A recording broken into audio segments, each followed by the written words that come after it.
예, 여러분들 3박 4일 잘 보내셨습니까? 시간이 금방 갑니다. 그죠? 예.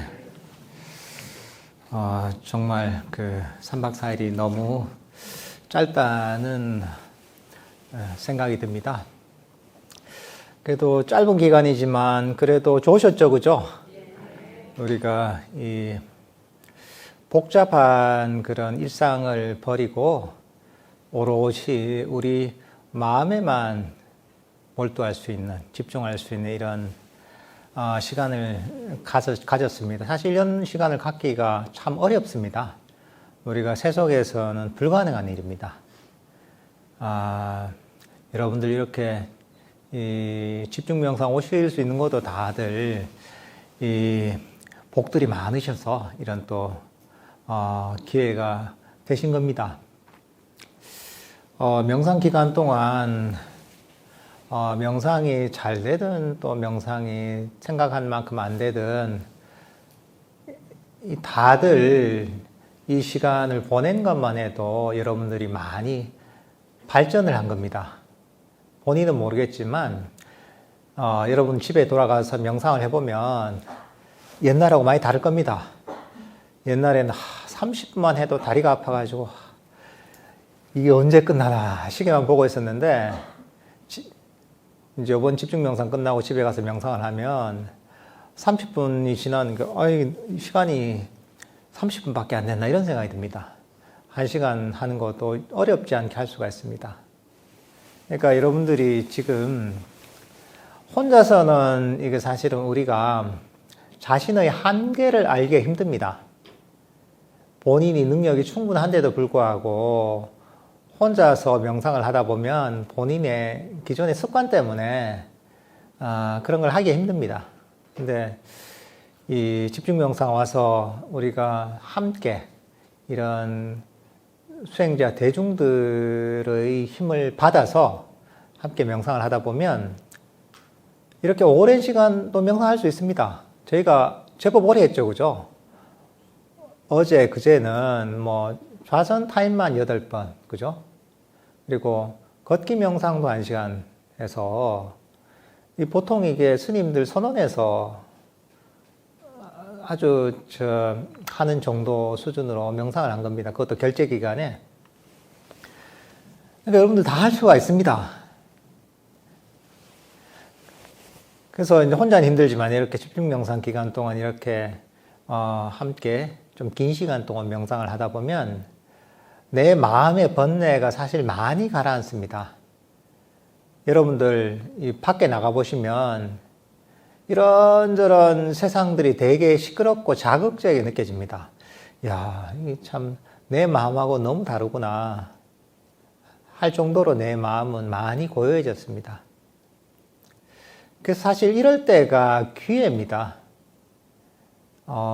이런 명상에 힘을 좀 받았을 때 이 여세를 몰아서 일상에서도 내가 명상하는 습관을 제대로 들이는 게 좋습니다.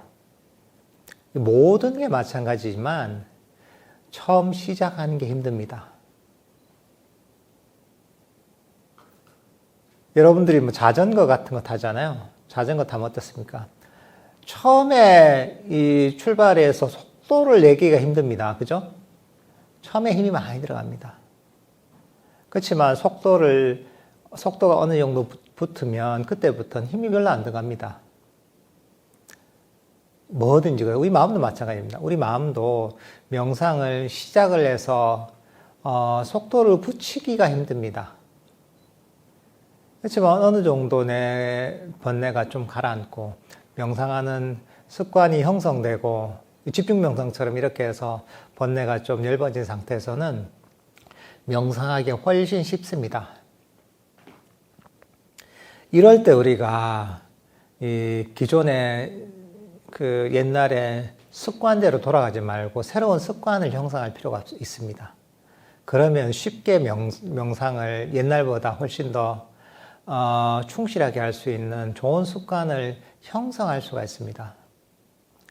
그래서 이게 집중 명상이라는 게 굉장히 좋은 기회가 됩니다.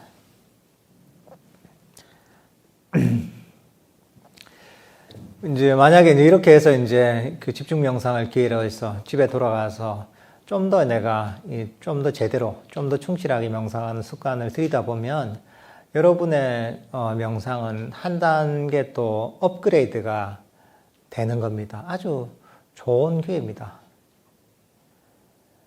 집중 명상 기간 또 어떻게 보면 좋은 보약을 한 채 먹고 이제 좀 힘을 낼 수가 있는 겁니다, 이게. 그러니까 집에 돌아가셔서도 이제 끝났다. 이제 놀자. 이제 하고 싶은 거 다 이러지 마시고 어떻게 마음이 모처럼 고요하고 평화로워졌을 때 이때 내가 이 소중한 기회를 놓치지 말고 이 분위기를, 이런 흐름을 내가 이어가자 하시면 너무나 유익합니다. 그런 얘기가 있잖아요. 물 들어올 때 노절한 얘기가 있습니다. 이거는 모든 분야에 적용됩니다. 명상도 마찬가지예요. 명상도 뭔가 흐름을 탔을 때 그때 흐름을 잘 타고 가야 됩니다. 그러면 훨씬 편안하게 할 수 있습니다. 불교 수행이라는 거, 명상이라는 것도 어떻게 보면 결국은 장애와의 싸움입니다. 우리 번뇌, 장애가 있는데 그 장애가 적으면 명상이 쉬워집니다. 그래서 불교 명상은 발전하면 발전할수록 내가 명상의 장애가 적어지고 번뇌가 적어지면 적어질수록 명상하는 게 힘이 안 듭니다. 애를 적게 써도 됩니다. 그러니까 근데 만약에 내가 처음에 시작하면 그게 제일 힘듭니다, 원래. 번뇌가 많고 장애가 많고 이런저런 잡념이 많이 일어나기 때문에, 그리고 거기서는 처음에는 재미를 느끼기가 또 힘듭니다. 근데 명상이 발전하다 보면 장애가 적어지고 번뇌가 적어지고 점점 더 재밌어지고 즐거워지다 보니까 명상을 하는 게 더 쉬워집니다. 그러니까 네, 지금 명상이 돼서 마음도 좀 편안하고 기분이 좋네, 이럴 때 이제 명상을 꾸준하게 이어나가야 됩니다. 그러면 훨씬 쉽습니다. 그리고 그때 명상을 하다 보면 더 명상이 발전하고 그러면 또 명상을 하기가 더 쉬워지고 즐거워지는 겁니다. 그러니까 이런 기회를 놓치지 않아야 됩니다. 정말 이런 기회가 굉장히 소중한 기회입니다. 그러니까 집중 명상 끝나고 가면서도 내가 지금 내가 이 명상한 이걸 놓치지 말고 내가 일상에서도 내가 할 수 있는 만큼, 집중 명상 때만큼은 할 수 없지만 할 수 있는 만큼 꾸준하게 적용해야 되겠다 하는 마음을 가지십시오. 사실 불교 명상이라는 게 어떤 겁니까? 우리의 행복을 위한 겁니다. 딴 게 아닙니다. 이거는 노동을 하는 것도 아니고 우리가 스스로를 힘들게 만들기 위해서 하는 것도 아닙니다. 이것을 제대로 실천하면 실천할수록 우리는 더욱더 평화롭고 행복해지는 겁니다. 괴로움을 없애는 과정이 불교 명상을 하는 과정입니다. 얼마나 좋습니까, 이게? 난 내 행복을 위해서 하는 거죠. 그렇게 그대로 실천하면 내 마음은 더 평화롭고 내 마음은 더욱더 행복한 방향으로 발전하는 겁니다. 명상을 할 때 그렇게 생각하십시오. 명상할 때는 언제나 그렇지만 어떤 태도를 가지느냐가 중요합니다. 진짜 숙제하기 싫어하는 학생들이 학교 숙제를 하듯이 이거 하기 싫은데 해야 되냐, 이런 마음을 가지면 안 됩니다. 저도 어릴 때 보면 어릴 때 그런 거 많이 했잖아요. 어떤 교과서의 내용을 5번씩 쓰기 이런 거 하잖아요. 또는 옛날엔 그런 공부를 시켰어요. 빡빡이 이래가지고 여러분들도 한 적이 있습니까? 이게 5장 빡빡이 여기 이래가지고 다 적는 거죠. 근데 그때 너무 하기 싫어가지고, 내 초등학생 때인가? 너무 하기 싫어가지고, 내가 이제 연필 2개를 이렇게 테이프로 붙여가지고, 이렇게 해가지고 내가 썼던 기억이 나거든요, 제가. 너무 하기 싫어가지고. 그게 무슨 공부가 되겠어요. 근데 이제 그렇게 숙제를 하듯이 하는 게 아닌 거죠. 정말 나의 행복을 위한 건데 즐겁게 해야 되는 겁니다. 가벼운 마음으로. 야, 내 행복을 위해서 하니까 얼마나 즐거운 일인가. 얼마나 좋은 일인가. 그렇잖아요, 이게. 이게 나의 행복을 위한 건데 의무가 아니라 너무나 좋은 기회라고 생각하는 거죠. 야, 이렇게 좋은 기회가 생기다니. 나에게도 이런 날이 오다니. 그런 마음을 갖고 하면 명상을 하는 게 너무나 즐거운 겁니다. 그러니까 어떤 태도를 가지냐에 따라서 이게 완전히 다르게 다가옵니다. 요즘도 유행한지 모르겠지만 방탈출 게임 같은 게 있다거든요. 젊은이들 사이에서는. 요즘도 그런 게 있나요? 그래서 어떤 그런 가게에 가서 방송에 들어가서 거기 탈출하는 그런 게임이 있는 모양이더라고요. 돈 주고 재미로 하잖아요, 그죠? 방탈출하는 걸. 근데 진짜 내가 감옥에 갇혔다고 생각해 보세요. 그러면 그게 재미가 느껴지겠습니까? 그러니까 똑같이 갇혀 있어도 정말 이거는 즐거운 놀이라 생각하는 거하고 정말 감옥에 갇혀 있다고 여기는 거하고는 완전히 입장이 다른 거죠, 이게. 그러니까 명상도 사실은 한 끗 차이로 큰 차이가 납니다. 내가 이걸 정말 하기 싫지만 꼭 해야 될 숙제로 여기느냐, 아니면 정말 나의 행복을 위한 정말 일생일대의 좋은 기회로 여기냐에 따라서 나에게 다가오는 명상의 의미가 달라집니다. 그러니까 우리는 항상 그런 태도를 유지해야 됩니다. 아주 내 즐거운 정말 좋은 기회다, 이렇게 마음을 여겨야 됩니다. 항상 우리는 마음을 명상할 때 가볍게 하게 됩니다. 즐거운 놀이를 하듯이, 취미를 즐기듯이 사실 그런 태도를 가져야 됩니다. 근데 이게 우리 마음이라는 게 되게 미묘해서 그런 마음을 가지다가 내가 이걸 가지고 빨리 내가 이뤄가지고 내 도반보다 더 빨리 깨달아야지 이러잖아요. 그럼 그 문제가 생기는 거예요. 그때부터 불교 명상은 행복을 주는 것이 아니라 그때부터 나에게 괴로움을 안겨줍니다. 수행을 하는데 행복이 생기는 게 아니라 괴로움이 생깁니다. 한 끗 차이에 생깁니다. 즐겁게 하다 갑자기 잘해봐야지, 남들보다 잘해야지, 빨리 깨달아야지, 빨리 뭔가 성취해야지 하는 순간 그게 괴로움이 됩니다. 왜냐하면 왜 그렇습니까? 욕망과 가래, 더더더 하는 마음이 바로 괴로움의 원인이기 때문입니다. 그러니까 우리 마음이 어떤 태도를 있는가를 잘 관찰하는 게 핵심입니다. 우리의 장애라는 것, 번뇌라는 것은 바로 그 태도에서 나오는 겁니다. 대상에서 나오는 게 아닙니다. 어떤 태도를 갖느냐가 이 사람이 번뇌를 일으키고 있느냐, 탐진치를 일으키고 있느냐를 결정하는 겁니다. 그래서 우리 팔정도가 어떻게 보면 불교 수행의 기준입니다. 팔정도에서도 팔정도의 두 번째가 뭐냐면 정사유가 있습니다. 정사유. 들어봤죠, 그죠?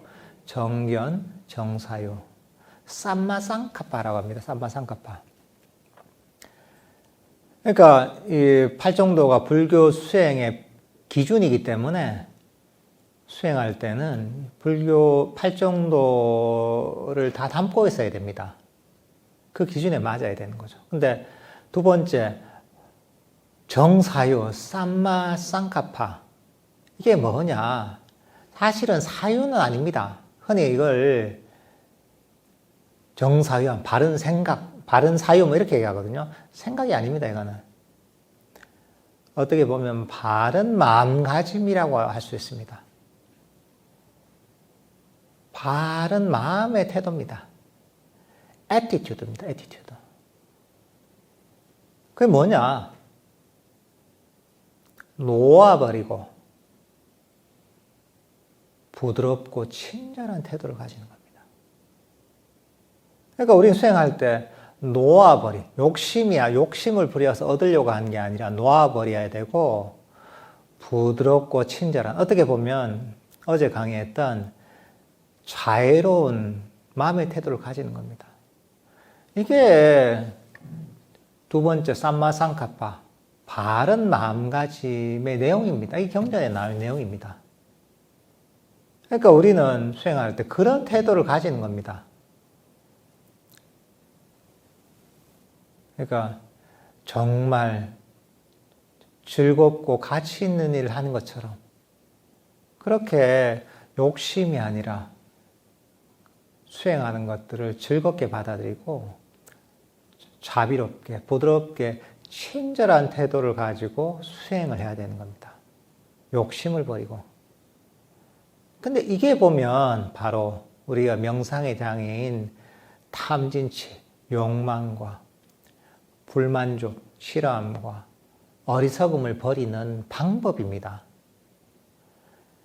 이 불교 수행이라는 게 이렇게 섬세한 마음의 태도에서 이게 괴로움의 원인이 되느냐, 괴로움에서 벗어나는, 탈출하는 진정한 행복으로 가는 수행이 되느냐가 갈리는 겁니다. 그러니까 내가 어떤 마음의 태도를 갖고 있는가를 잘 봐야 됩니다. 이게 핵심입니다. 뭘 하느냐는 중요하지 않습니다. 그게 중요한 게 아니라 어떻게 어떤 태도를 갖고 있냐가 사실은 너무나 중요합니다. 그러니까 그걸 항상 내 마음이 어떤 태도를 갖고 있지, 바른 마음가짐, 정사유를 갖고 있느냐를 잘 관찰해야 됩니다. 근데 보통 많은 수행자들은 거기에 관심이 없어요. 명상 주제 말씀에 이것만 오로지 그냥 아는 데만 초점을 맞추는 거예요.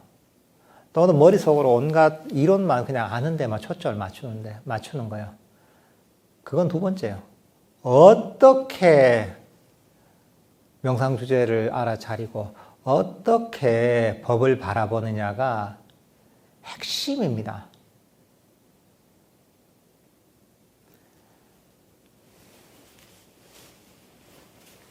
그러니까 여러분들은 일상에서 항상 그렇게 해야 됩니다. 명상할 때.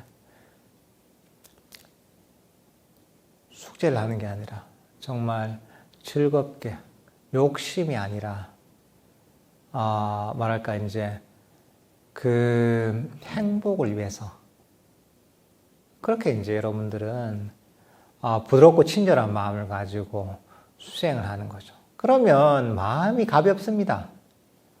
욕심 안 내는데 뭐가 부담이 돼요? 이렇게 막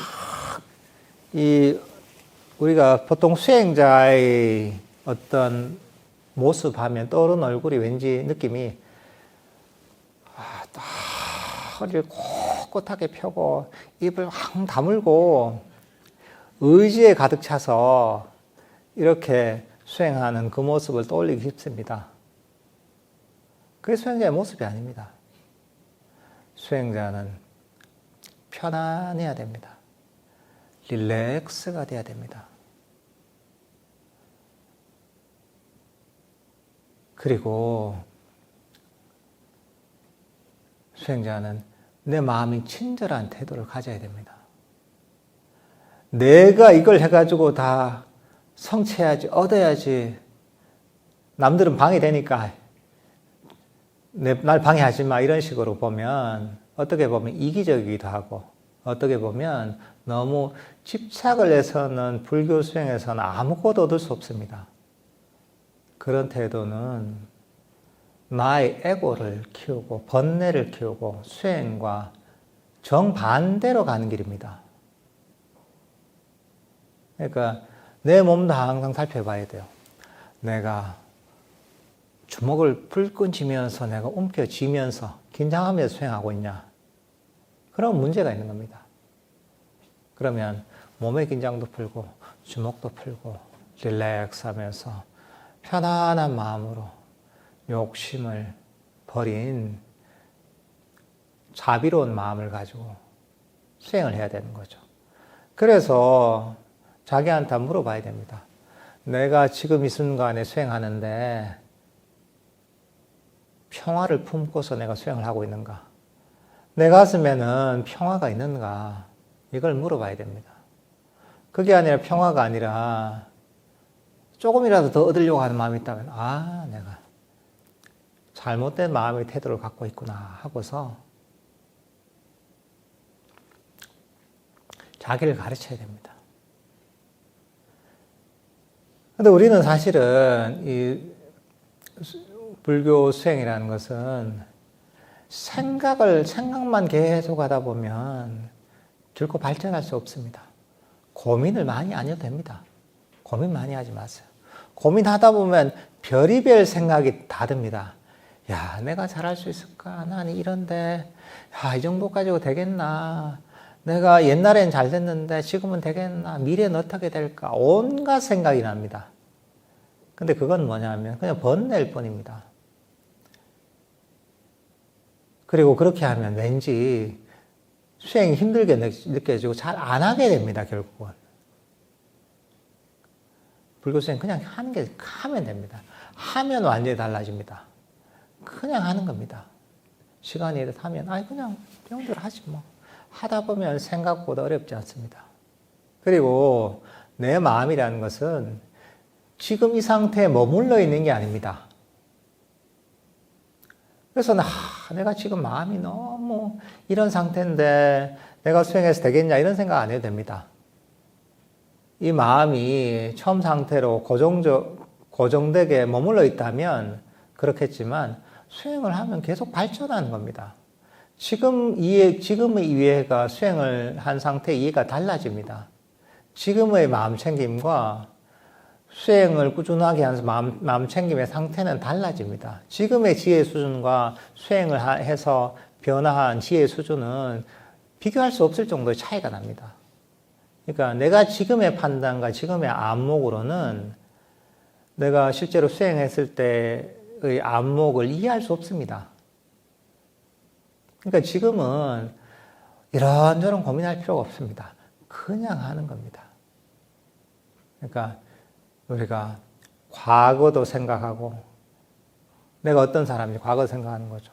또는 미래도 걱정하다 보니까 이 문제가 생기는 겁니다. 그러니까 우리는 항상 현재의 순간에 머물려고 해야 됩니다. 그래야지 걱정거리가 없어집니다. 현재 할 바를 하면 되는 겁니다. 현재 할 바를 하면서 좋은 원인을 쌓으면 되는 겁니다. 그러니까 항상 포커스를 우리는 현재의 순간에 맞춰야 됩니다. 그러면 우리가 수행하는데도 스트레스를 안 받습니다. 훨씬 즐겁게 할 수 있습니다. 이거는 수행할 때뿐만 아니라 일상에도 그대로 적용이 됩니다. 온갖 지나간 과거, 다가오지 않은 미래를 걱정하다 보니까 그게 내 마음에 심이 되고 괴로움이 되는 겁니다.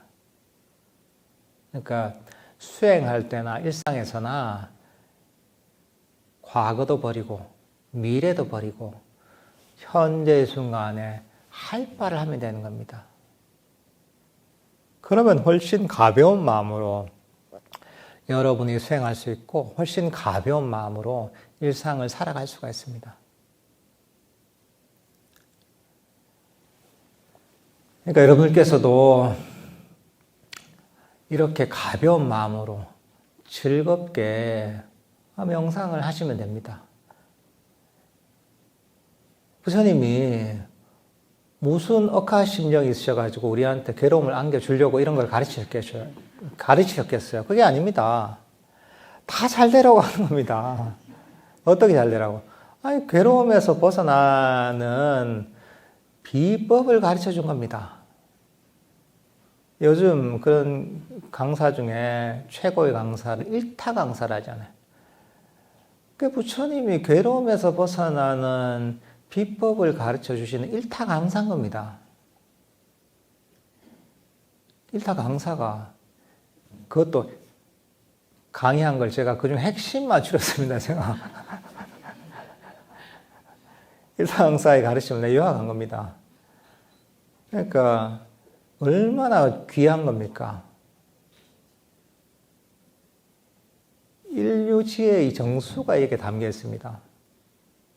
이게 정말 단순하지만 우리 존재에게 가장 소중한 겁니다. 근본적으로 행복해지는 방법보다 세상에 중요한 게 어디 있습니까? 그보다 중요한 건 없습니다. 이거보다 가치 있는 거는 세상에 존재하지 않습니다. 사람들이 그렇게 열심히 공부하고 그렇게 열심히 일하고 그렇게 열심히 왜 뛰어다닙니까? 행복하려고 그런 겁니다. 왜 돈을 그렇게 잘 벌려고 해요? 왜 좋은 직업을 가지려고 해요? 행복하려고 하는 겁니다. 왜 저기 술을 마시고 왜 여행을 가고 해요? 그러면 행복해지리라고 생각하기 때문에 하는 겁니다. 딴 게 아닙니다. 근데 그렇게 해서는 진정한 행복에 이룰 수 없다는 거예요. 사람들이 그렇게 하면 진짜 행복해지면 좋겠지만 우주의 법칙이 그러지 않은 거예요. 마음의 법칙이 그러지 않은 겁니다.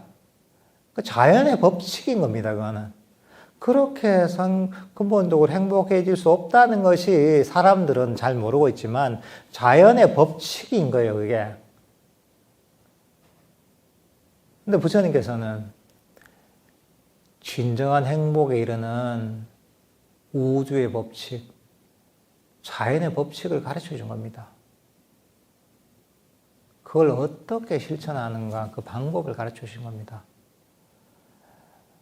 그게 얼마나 좋습니까? 얼마나 행복한 일이에요. 그러니까 여러분들께서도 이런 어떤 가치를 아시고 정말 이 집중 명상 끝나고 나서도 놓치지 마시고 꾸준하게 명상하십시오. 특히나 꼭 해야 될 건 뭐냐? 하루에 2번은 꼭 명상하세요. 나머지는 덤이라고 생각하고요. 하루에 2번 언제냐? 잠자기 전에. 그리고 나머지 한 번은 아침에 일어나서. 잠자기 전에 명상하고 아침에 일어나서 명상은 꼭 하십시오. 잠자기 전에 항상 시간이 있잖아요. 그죠? 아침에 일어나서는 또 항상 시간이 있습니다. 길든 짧든. 이걸 내 생활의 습관으로 만들어야 돼요. 그리고 나머지 시간에 명상하는 거는 덤이다 생각하세요. 그렇지만 아침에 일어나서 잠자기 전에 꼭 하십시오. 잠자기 전에 명상하면 잠자리가 편안해집니다. 불면증도 없어지고 악몽도 꾸지 않습니다. 아주 편안하게 잠을 잡니다. 아침에 일어나서 명상을 하잖아요. 그러면 하루가 편안합니다. 하루가 스무하게 스트레스도 덜 받고 덜 받으면서 하루를 생활할 수가 있습니다. 그러니까 이게 완전히 내 일과가 되도록 이렇게 습관을 만들어 보십시오. 그러면 이것만 해도 내 삶이 정말 긍정적으로 바뀝니다. 내 일을 하든 일상생활을 하든 굉장히 긍정적인 영향을 다 미칩니다. 그러니까 여러분들 딴 건 못해도 이건 꼭 하십시오. 예, 매일매일 빠지지 말고. 예. 예, 그럼 저는 집중 명상 본문은 이 정도로 끝내도록 하겠습니다. 다들 3박 4일 고생 많으셨습니다. 예, 성불하십시오.